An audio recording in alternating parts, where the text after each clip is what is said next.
I'm sure you guys have always been in this situation. So, this is what it looks like in real life when you get activated. So, a text comes in, it's bad news, or it's someone just being a jerk and your stomach drops. You read it like three times, trying to figure out what they mean. What should I say? What's their intention behind this text? Have you guys ever had a text that you just reread over and over again, trying to analyze it, trying to figure out the right thing to say, the perfect response back? Or maybe you just shut down and you just throw your phone on your bed and you're like, I can't even deal with this right now. But those reactions are not random, it's a pattern running in your body. So when a very stressful moment hits, these are your default reactions. And that's what we're trying to just become aware of, is naming that loop that you get stuck in stressful moments. And once you see that pattern, it's hard not to see it. For me, it reminds me of like the first time I realized that I saw a picture of myself and I had terrible posture. And I was just like, and once I saw that I had the slouched shoulders and I was, kind of just not even walking with the proper gait and I was hurting my hips, I was like, well, now I can't unsee that. And once I was aware that I had bad posture, I was consciously trying to, make it better, trying to improve it. But if I never seen that I had bad posture, I would have never taken the steps to try to fix it. And that's what we're trying to do with the patterns, with how you deal with stress, is just becoming aware of it. So it starts here with that text. That's your trigger. That's what causes you to have the reaction. And instantly your body reacts before your mind even has a chance to realize what's happening. You feel it in your chest. You just feel this tightness, or you feel it in your head, like in your temples. You feel it somewhere in your body. And that's when that default reaction happens. So your default reaction happens, you yell, you shut down, you try to over explain, you try to handle them or control the situations. All of those things lead to what you want to happen. But most of the time, if you have the reaction, the automatic reaction, your outcome isn't what you want, because you'll end up yelling at someone and hurting their feelings, or shutting someone out completely when you should have just communicated with them. All of these things lead you to just feeling shame for how you reacted. And then it just repeats the same loop over and over again. You get triggered, your body activates, you automatically respond, you have the same outcomes over and over again. You yell, you get fired from your job. You shut down, you don't communicate with your spouse, you break up. These same issues happen over and over and over again. And you're like, I don't understand what's happening in my life. But then if you start just becoming aware of the patterns and seeing how you actually respond in moments of stress, because every other moment in your life, that it's a moment of stress, that's the hardest moment to control your reactions. I mean, you guys agree with that? So when you repeat, your brain kind of just goes, see, I told you that's what was going to happen. And then it almost reinforces that spiral. So stopping it in its tracks. So it's right here after the body. So after the body gets activated, that's where your pause is. That's where you need to stop and go, okay, because that's before your default response, before you shut down or yell or anything, and then before you feel the shame. So you just almost step it backward. You're like, okay, I feel shame because I yelled. And I yelled because that was my default response, because I got triggered. So, and I never understood this part, the body activation part, because it's such a natural thing to feel, the lump in your throat. You felt that your whole life, but I never looked at it as a sign to look for. And once I've started really feeling it, I can feel it through my whole body, almost like a pulse when I get triggered. It's kind of cool because I feel it and I go, oh, okay. So right, this spot right here, that's where all the magic happens. That's where the pause is created. And that's where you interrupt this stress pattern loop. Okay, so this is the stress cycle. And I didn't even realize it was a thing until when I started doing research on the whole process of getting triggered in your body's reaction. They talk about it in psychology and therapy all the time. And so the stress cycle is a thing, and it's you get triggered by something, your body activates, and your body it goes into fight, flight, freeze, fawn. And it does those things to prepare it to act for action, you know, to protect you. Once you're activated, say you have the bad reaction where you just shut down, your partner leaves, nothing gets resolved. You're still activated. You're still tense. You'll feel it. I call them aftershocks, where just little tiny things will I'll just keep going back to getting spiraled. I'll just go back to getting upset really like way easier the next time. And I didn't realize that I couldn't talk myself saying, oh, you're fine. People could talk to me and say, hey, you're fine. The fight's over. But I would still feel that that tension, that anxiety. And what your body needs is it needs that closure saying, you're safe. That's it. Just you're safe and you are okay. All right. So with the stress cycle, so my big thing is I kept hearing the word activation. Activation. What's activate? What does it mean when I'm activated? So activation in your body, it feels like a tight chest, like shallow breathing. A lot of the time my jaw will get clenched when I'm really mad. And that's one of the first things I do to calm down is I just relax my jaw and my shoulders at the same time. I never realized how much that is. Another thing is shutting down or just avoiding, walking out of the room, leaving the scene, or gripping for control, trying to say, hey, tell me what's going on. Trying to create the certainty in the uncertainty, because just not knowing what's going to happen in the fight, that right there puts me in a big spiral because I need certainty to know that everything's okay. And if things don't feel okay, then I'm just a big ball of anxiety. And I get so afraid of saying anything that'll make it worse. I shut down. So that was something I needed to work on. Another way to get activated is when you're trying to just figure it out. I don't know how many times if you guys have had a fight with somebody, it didn't get resolved, and you just start working every conversation in your head, kind of going over everything, going back and looking at text messages, going, okay, what did I do or what did they say? Trying to figure out what it is, and you just get stuck in this anxiety activation. Replaying conversations. Another thing is being restless. I don't know if you guys have ever been in a fight or in a tense conversation. Have you ever had to do something with your hands? I'll end up cleaning I'll fold laundry when I'm mad because I need my hands to be doing something. That's another thing that I'll realize when I'm activated is I can't sit still. So these are all things. There's so many different ways that your body shows you that you're activated. These are just a few.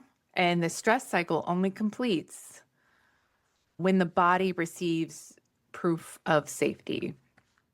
And I'll show you some techniques. So these are my fun ones. So creating the pause. So once you feel in your body that you're activated, here are just some simple things that you can do in the moment. This one I love. If you guys ever seen Die Hard, in the beginning at Die Hard, John McClane is Bruce Willis's character, and he says he's a nervous flyer. So the guy next to him said, okay, well, when you get to where you're going, take off your shoes and get totally barefoot and then go into a carpet and make fists with your toes. And he looked at him like, what in the heck are you talking about? Well, he went ahead and when he got to LA, and that was the first thing he did. This is a little gif from the scene where he did that. Unfortunately, then the whole building got taken over and he had his shoes off. It's actually kind of a funny thing, but that actually works. Another thing is like pushing your feet down hard onto the ground, something with your feet. You can do that like under a table. You could do it in a meeting. You just start scrunching your feet, or you can just push them really hard into the ground. That physical movement is something that tells your body that you're safe, because that's not something you would do if you were being chased by a bear. You wouldn't stop and scrunch your toes because your body is activated, it's in fight and flight mode. It wants proof of safety. So the fist with your toes is one of them. Samantha mentioned this, the flamingo. I say flamingo it, and it's if you can, just stand on one foot. Your mind instantly goes from the spiral thoughts to, oh crap, I got to balance on one foot now. Because all of your focus, all of your energy goes to that movement because you're instantly your brain's like, oh, we don't want to fall down. So you put one foot up and your brain instantly, it interrupts that spiral, interrupts the trigger instantly.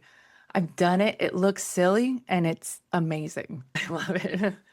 The other one I do is I say be a flower. It's the lotus pose. Actually, I don't think that's the right gift for it, but it's basically when you just make sure your palms and your wrists are open. My tendency when I'm stressed is to close my body up, like go into a little ball and just be in the dark. And that's not great for your nervous system because that instantly tells your nervous system that you are not safe, that you are trying to guard yourself, and that you should still stay activated. So, what I like to do, and if I have the opportunity, I'll go out in the sun and I'll just stand there and I'll purposely put my wrists up to the sky and my hands and just put my nose and my neck, just expose everything to the sun and just let my body know that we're safe, we're okay, and that we can just take a moment and calm down. And it's amazing. The sun is great. Go for a damn walk. That's the other thing. If you can, just go walk it off. You hear that all the time. Walk it off, big guy. But yeah, just the movement helps your body. Someone asked before if you should run. Probably not, because you would run if you're being chased by a bear. So I don't know if that would really, I think maybe after, but just walking, just a slow walk, deep breaths. And the big thing is that just breathing helps. I didn't want to put breath work because that's the go-to thing that a lot of people will do is they will just say, take 5 deep breaths. But really what it is, you take a 5-second deep breath in and then a 6-second deep breath out, just a little bit longer on the breath out. And that automatically tells your nervous system that the breathing you're doing is calm breathing. It's not heavy breathing. So another one is the diaphragmatic. I've told you guys the hand on your heart, the other hand on your stomach.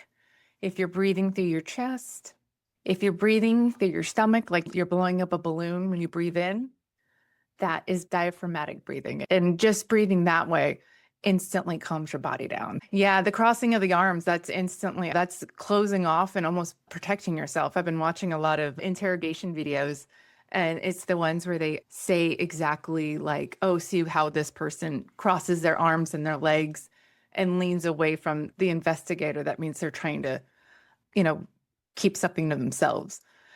But that's definitely a survival thing, is to kind of close ourselves off to everybody and just kind of deal with things ourselves. That was always my go-to thing. Okay. So your body resets through movement, breath, or sensory input. And this is how you complete the stress cycle and give your body the proof of safety. And that's the becoming bridge. And that's basically building the bridge kind of to override your default response. So first, notice where you feel it in your body that you are activated, that you're triggered. Is it in your chest? And honestly, if you just name it, that right there will instantly pause any trick because your mind goes to becoming aware of your body, not becoming aware of the problem. It's just becoming aware of the physical feelings in your body. And then the anchor, which is creating the pause, which is what we just went through with the physical movements.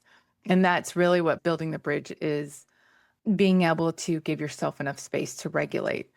And then after that, you are able to, once you're calm, once you're regulated, you have the ability to choose, because when you're not regulated, your logical side of your brain is just shut down and you can't make any great decisions. So the goal is not to be calm. The goal is to give yourself enough space to make a choice of how you want to react based on the type of person that you want to become. So our next steps, which you guys are all members already.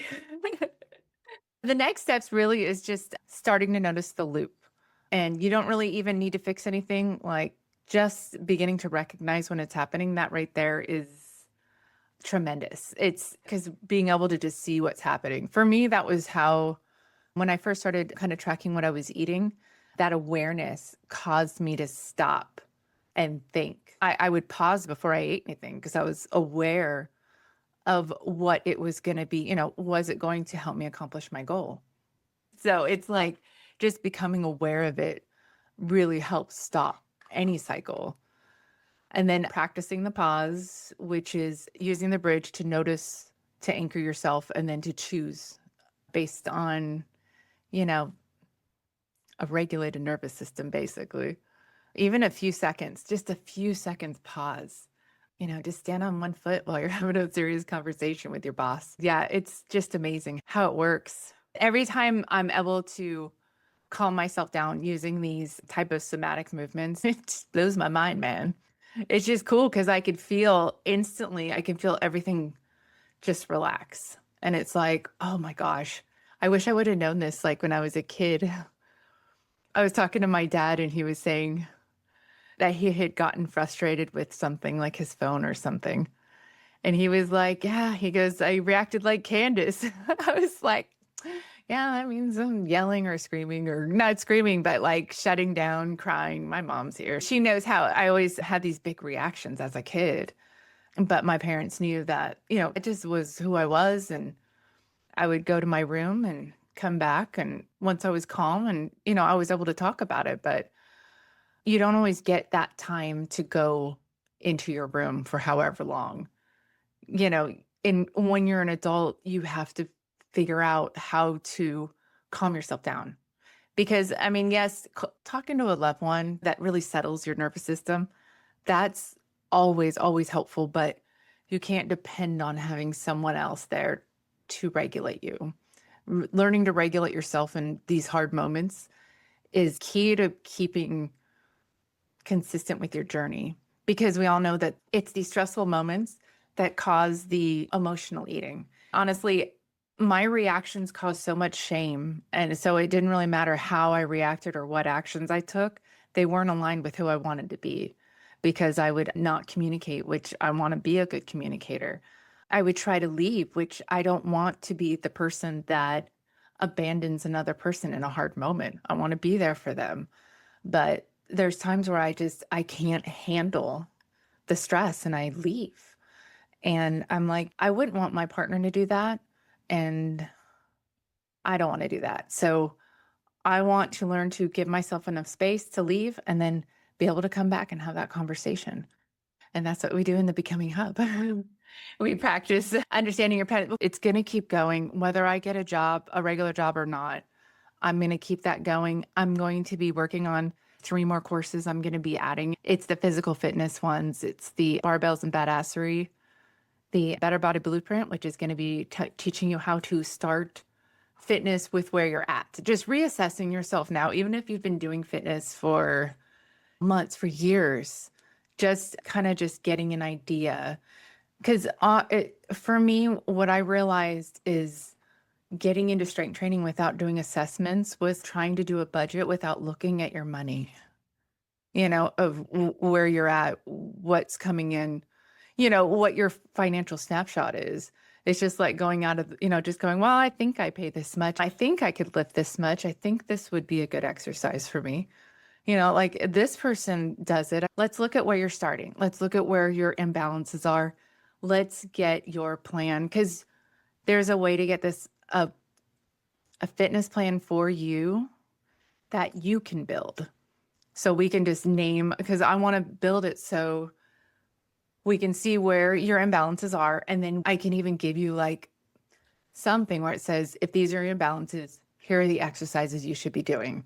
And then I want to make it really easy to learn how to strength train yourself wherever, in the gym, around the ranch. Like, I mean, you can really get movement wherever you are. There's so many different ways. I was telling Maggie, I was like, man, you can just start by, if you have steps on your front porch, just, when you have a minute and you're just taking a break, just go up and down those steps over and over again. That right there, it strengthens your knees, because There's just so many different ways. I've learned how to pivot, pivot, pivot. If I can't do one thing, I'll do it a different way. And that's what always helped me with pretty much every part of my life. With like my weight loss journey, with my fitness, I just find ways to do it. Like I've had the bad forearm, so I've been having issues with some of my grip strength. So I've learned a lot about resistant bands because I wasn't going to stop lifting. I needed to keep going. So just learning to pivot like that and go, okay, I can't do it this way, so I'm going to do it this way. And that's the mindset that I want to help you guys get into. And that's what we're going to be doing in Shift to Lift.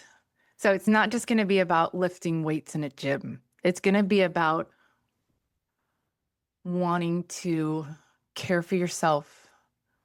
I get very excited to go to the gym every morning. I get excited to move my body and work on myself. I get excited to see my progression. And I get excited just watching myself in the mirror show up and do one rep and then do another and do another and do another and see my daughter next to me watching me do that. And even on the days I don't want to go, when I'm feeling like I don't want to get out of bed, we still go because I say, you know what, this is important that I do this for myself today because not getting out of bed is not, that's not how I'm going to prove to myself that I'm strong. That wouldn't be aligned with who I want to be. So I have to get out of bed and right away, the more I don't want to go to the gym, the faster I get into my workout clothes. I'll get right out of bed and put right on. I'll even put my shoes on and then go get my coffee for the morning. It's because the movement helps. Being there as a representative of women my age at the gym, you know, and them seeing me show up every day. That right there is, that means so much because I see them showing up and I see you guys showing up. And it's not just fitness, it's not just weight loss journey, it's wanting to improve yourself. So I want you guys to get to a place where, and I'm sure a lot of you guys already are getting there, but even I am still struggling with, you know, the self-loyalty to wanting to show up for yourself, wanting to do. There's so many like little things, little tricks that I've done to help. Like my self-esteem is at its best. Anything for just myself is hard to make a priority. Yeah, I was having a conversation with a woman at the gym today, and she was saying she has a really hard time buying herself clothes. And it's not just because she doesn't like clothes shopping, it's because she feels selfish buying clothes when her kids need them. Even though they have money for her to have clothes, she just has this guilt for doing things for herself. And I almost wanted to send her, if you guys ever watch Parks and Recreation, you know, the whole treat yourself. If you guys haven't seen it, there's a couple characters in Parks and Recreation where they have this one day a year where they treat themselves, and that's what they call it, treat yourself day. They do massages, they shop, they probably spend an enormous amount of money, but they do things for themselves. And I kind of loved having that idea of finding ways to treat yourself every day by doing like a favorite thing, listening to your favorite song, treat yourself, watching your favorite show, doing your favorite exercise.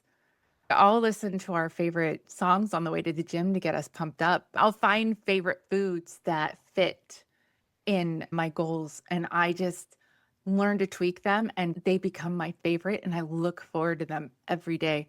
Like after this, I'm going to have my cinnamon toast. Like my stomach's growling thinking about it right now. But you find things to treat yourself, new shampoo, new lotion, things like that. Like I find little things that make me feel good, and I call those treats. So it doesn't have to always be food. It can be anything. Yeah, exactly, Maggie. No one is coming to save you. So if you have to bribe yourself at first to do things, because man, I have to bribe myself. You know, it's the pain pleasure model where you run from pain, head to pleasure. And so if sometimes people will create the pain to drive them away from what they don't want, but that pain can sometimes be damaging. So that's why I like to switch to the treat yourself model, because then it's telling myself that it's okay to do things for myself. It's okay to treat myself. In fact, I'm encouraging it and I'm telling other people to do it. It's like, let's make it a thing. You know, go take care of yourself, treat yourself. Self-care is not selfish, it's required. because, you're the only you and you're special. Your body is special, your mind's special, your life is special, all your experiences are special, everything that you've ever been through, and only you know them truly deeply, and only you can really identify with yourself. And you're the only person that's been with you through every heartache, every move, every fight, birth, every marriage. Once you really start getting yourself on your side, then it's almost like you feel unstoppable. Like you can accomplish anything. Treating yourself, I got to treat to myself to my first colonoscopy too. No, but really taking care of yourself, going to the doctors and getting a full blood panel, just saying, hey, I want to, well, I'm going to start doing something in the membership. We're going to start doing a body audit. I don't know if we're going to do live. I'm not great with live, but I'm going to be posting. We're going to do a body audit, which I'm going to have you guys just get a complete snapshot of where your body is, what you're eating right now, like on an average, how much you weigh. Go to the doctor and get the test done. If you're able to, go get all the blood panels done. Say, hey, give me an adult well checkup. Just make sure everything's fine. Because I know that I don't like going to the doctor because I'm afraid of what I'm going to find out. But you know what? If there's something there, it's going to stay there. It's going to be there whether you look for it or not. So just becoming aware of it. It's almost like not looking at your money because you don't want to see the low number. So you just kind of close your eyes. You're like, well, I think my card will work. You don't want to do that. You want to be completely aware of everything in your life, but mainly everything about you. Because I want to go from doing a body audit to a life audit, Yeah. If you don't check your bank account, then you're not broke if you don't see it. But yeah, it's just the awareness of how you move through the world, how you take care of yourself, how you eat, how you sleep, how you hydrate. Do you do a lot of dangerous hobbies? Do you go skydiving a lot? Do you skateboard when you shouldn't be? A lot of us don't. I don't. I don't even roller skate. I'm afraid of hurting my back. Just being aware of how you move through the world in your body and everything, it's all intertwined. And then you go into like from the body audit to like, just your mental health, like how you feel about yourself, how you feel about the world, just getting aware of your patterns, which is what we're doing here. And then, you can even branch off to a financial audit where, what's your budget? Is this you start tackling different parts of your life? You can even go to your career where you're like, okay, what assets do I have? What experience do I have that I can offer? Do I like my job right now? Do I want a different job? What could I do? And just start doing an inventory of your skills. Like there's so many different places of your life you can audit. You could do a relationship audit. What are your patterns in relationships? I mean, this could be like a whole ecosystem. It's pretty cool. Once you're kind of Neo in the Matrix and you're awake and you're like, moving through with this awareness, because once Neo in the Matrix, once he was aware that he was in the Matrix, how he moved through the world was a little bit different. Anyway, so yeah, I did send you a little worksheet. It's just some questions you guys can answer. It's in the Becoming Hub Facebook, and then I attach it to an email. So I redid the whole pattern quiz, and then now I'm doing a weight loss pattern quiz, a general pattern quiz, like just your overall general pattern. And all these are not diagnosis, they're just awareness of it, just helps you bring awareness to what you're doing. That's really all it is. Because when you answer the questions like, how do I react in this moment? And you see the options and you're like, oh yeah, I do react like that, because then, yeah, it just helps kind of with a little magnifying glass into your psyche. So anyway, thank you guys for coming. I'll see you guys in school. I'm going to just go and browse around. If you didn't get the invitation, let me know. All right. Bye, you guys. Thank you.